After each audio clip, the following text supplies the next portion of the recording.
All over India ना, तो all over India शायद 9 तारीख को रिलीज होगी और होली के शुभ अवसर पे ही होगी, क्योंकि 2 दिन तो होली के हिसाब से आप जानते ही हैं कि होली में क्या होता है, तो इसलिए 9 तारीख को शायद हम लोग ऑल ओवर इंडिया से फरिश्ता आपके शब्दों में फरिश्ता की कहानी सच पूछिए तो 3 ही लोग जानते हैं, एक मैं, एक सरभा जी और एक अमित शुक्ला जी।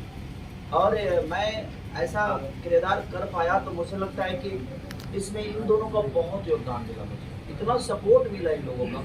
कोई भी दुनिया में कलाकार तभी बेहतर कर पाता है जब सामने वाला बेहतर करे, और ये लोग इतना बेहतर किए कि एक पागल का किरदार करना, तो मुझे सब कुछ समझ में आ रहा है लेकिन उसके बावजूद भी मुझे नहीं समझना है, ये बहुत कष्ट होता है। मुझे नाचने आता है लेकिन मुझे अब भी नाचना है, तो वो कष्टदायक होता है। और कोई भी चीज़ें ईजिली नहीं थी मेरे लिए, और फरिश्ता मेरे लिए एक चैलेंज था। और पूरे दिन धूप में और उस कष्ट में रहना, और रात में रहना, दिन में रहना, तो बहुत कष्टदायक था मेरे लिए। और 45 डिग्री गर्मी में ऐसा करना बहुत कठिन काम था। और हमारे जंग बहुत ज़रूरी है, और जंग में इंसान हर आदमी जीतना चाहता है। जंग बुरी चीज़ नहीं है, पर वो किस लेवल पे हो रही है, काम को लेकर अगर हो रही है तो बहुत बेहतर है, अगर बात विवाद के लिए होती है तो वो करना है। तो बस इनका तो उसी में था। फिल्म के बारे में पूछना है इनसे पूछिए, हमारी सरभा जी हैं।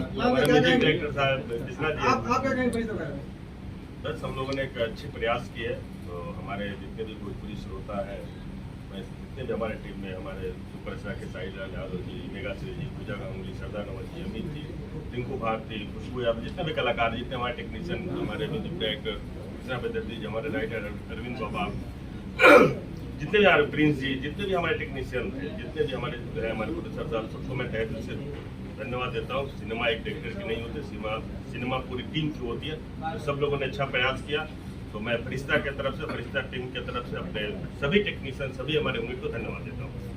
कृष्णा जी गाने कहाँ बैठ के लिखे हैं आपने? एक सवाल और, एक संघर्ष का टीजर आया है, बहुत ही एकदम तांडव मचा रहा है, फरिश्ता तो सीधे ट्रेंडिंग में चला गया है। आपके लिए बेस्ट कौन सा है ये दोनों में से? क्योंकि फैंस तो इस बात को लेकर लड़ रहे हैं, ये फिल्म जा रही है, अच्छी फिल्म जा रही है, आपके दिल के करीब कौन है, संघर्ष या फरिश्ता? देखिए, दोनों मेरे ही बेटे, और दुनिया में कोई अपने बेटा को गलत नहीं बोलता। इस धरती पे 2 चीजें बड़ी प्यारी होती है, एक तो अपना बेटा और दूसरे की बीवी।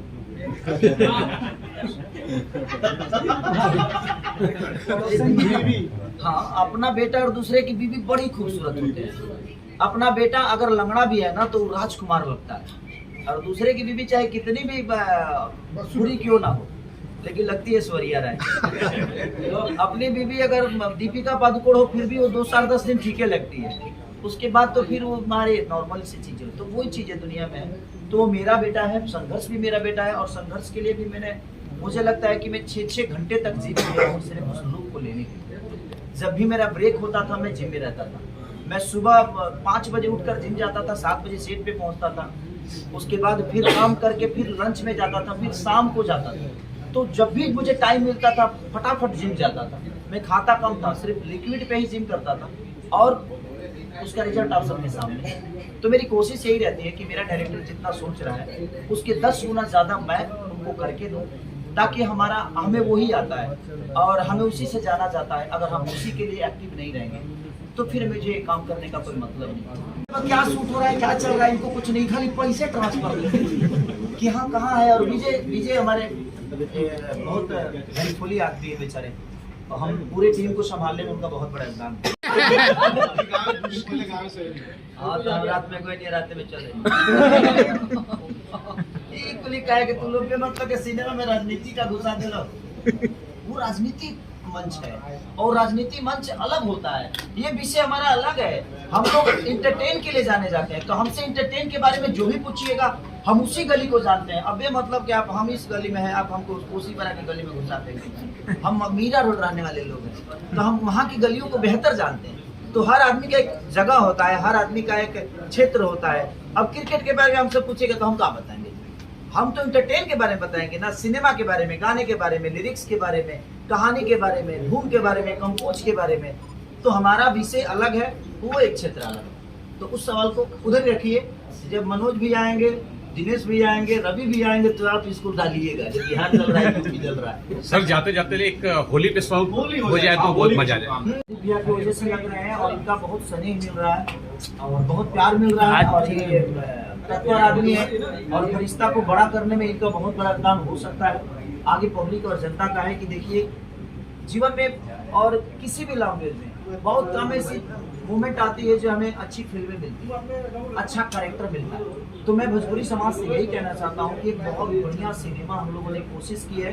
अगर आप सब ने भर भर के हॉल में आकर प्यार दिया तो मुझे लगता है कि ऐसी चीजें आपको हमेशा देखने को मिलेगी और हर वो आर्टिस्ट, हर वो कलाकार, हर वो डायरेक्टर, हर वो प्रोड्यूसर ऐसी मूवी बनाने की कोशिश करेगा। और जब ऐसी कोशिश होगी तो मुझे लगता है कि हम लोग बहुत जल्दी अदर भाषा को भी टच कर पाएंगे और आप सबका प्यार बहुत जरूरी है। तो मुझे लगता है कि मैं मानता हूँ हॉलों का प्रॉब्लम, बट आप थोड़ा सा कोशिश करिए, एक बार कष्ट करने की जरूरत है। अगर भर भर के प्यार दिए तो हम सरकार से लड़ने के लिए भी तैयार हैं कि सरकार से कहेंगे कि आप भी बिहार में मल्टीप्लेक्स और हॉलों का सुविधा और यूपी में जो भी है, चाहे झारखंड जहाँ भी होगा, उसके लिए हम कोशिश करेंगे। हमारे भोजपुरी समाज में 3 सांसद हैं और ये तीनों हम सबके गार्जियन हैं, तो कहीं ना कहीं हम उनसे भी रिक्वेस्ट है और हम कई बार कर चुके हैं, फिर से करेंगे। और हमारे बड़े भाई जितेंद्र यादव जी जो कि कला संस्कृति मंत्री हैं बिहार में, तो हमने उनसे भी चर्चा की है कि बिहार के हॉलों को सुधारा जाए।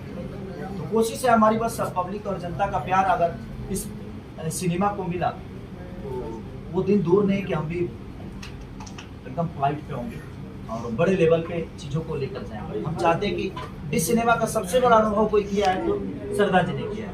आप इन हम लोग अभी किसी दूसरे विषय पे बैठे हैं, फरिश्ता पे चर्चा कर रहे हैं। लाल दा अभी पर्सनल लाइफ में बहुत बड़े हादसे से मिले। जिंदगी में वही तो मैं बोल रहा हूँ कि जिंदगी में हादसे हर आदमी के जीवन में होते हैं।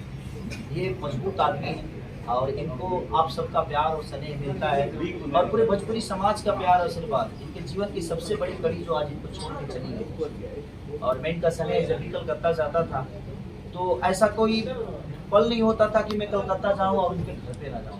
इस बार पहली बार हुआ है कि मैं इनके घर पे नहीं जा पाया, क्योंकि मैं उस घर में जाते ही एक माँ को देखता था, एक भाभी, क्योंकि मैं जब भी जाता था तो मेरे लिए लगता था कि वो घर सज गया है कि बाबू आ रहे हैं, बाबू आ रहे हैं। और इस बार मैं मेरे अंदर एक डर था कि मैं उस घर में जाऊंगा कैसे, इस बार नहीं जा पाया। तो अफसोस तो हम सबको है, क्योंकि हम तो इनसे डायरेक्टर तो मेरे लिए बाद में है, पहले तो मेरे बड़े भाई हैं जो कि हमेशा हम एक दूसरे के प्यार स्नेह चाहे दुख सुख जो भी हो एक दूसरे से बांटते भी हैं, एक दूसरे के साथ रहते भी हैं। तो कोशिश हमारी हमेशा यही रहती है कि रिश्तों को बचाए रखा जाए और उनका याद तो हमें भी बहुत आता है। बट कोई नहीं, इस फरिश्ते मूवी ने हर उस चीज़ को धो दिया है और मुझे लगता है कि लोगों का स्नेह अगर मिला तो उस दुख से भी ये बहुत जल्दी उभर जाएंगे और उस दुख को बहुत जल्दी भूल जाएंगे। ओकरा खातिर का हम के तो अंतरिक्ष पकड़ रही कैसे लेके आए भाई, यही बता। लाल बाबू शब्द लिखते आते थे हाँ ऐसे ही लिखे, कुछ अलग नहीं इसमें। आपसे और खेसारी जी से मेरा एक इन्होंने सवाल कुछ है। इनपुट दिया? एक मिनट आनंद भाई। अच्छा लाल बाबू सर, कलम से लिखे अच्छा, टाइप वाइप नहीं करते। कॉपी कॉपी के पास लाल बाबू सर, कोई हाँ, सवाल आपसे और खेसारी सर से एक सवाल है मेरा। अक्सर भोजपुरी में ऐसा होता है कि फिल्म का टाइटल कुछ और अंदर कहानी कुछ और, तो क्या फरिश्ते में भी ऐसा ही कुछ देखने मिलेगा या जो टाइटल है उसी के बेसिस पे फिल्म की कहानी है? आई जवाब दे दें। अभी आप में पागल तुम नहीं थे आपने किरदार तो वही किया है सर। क्या वो एक किरदार है। अभी आप मुझे देख रहे हैं तो एक आप खेसारी को देख रहे हैं, उसमें भी एक खेसारी है लेकिन उसमें एक कैरेक्टर है। तो हमारा तो जो कहानी होती है उसी के हिसाब से नाम रखता है, लेकिन बाकी लोगों को पता नहीं मुझे बाकी लोग क्या करते हैं। लेकिन हम कोशिश हमेशा करते हैं। आज जैसे बोल रहा था बोल का अवार्ड मुझे जितना भी मिला, बोल रहा था बोल का मिला, तो उसमें एक कैरेक्टर था और हमारी हीरोइन का ही राधा नाम था। तो वहाँ तो मौका ही नहीं मिला कि मैं धन्यवाद प्रोड्यूसर को दूँ या सिनेमा को दूँ।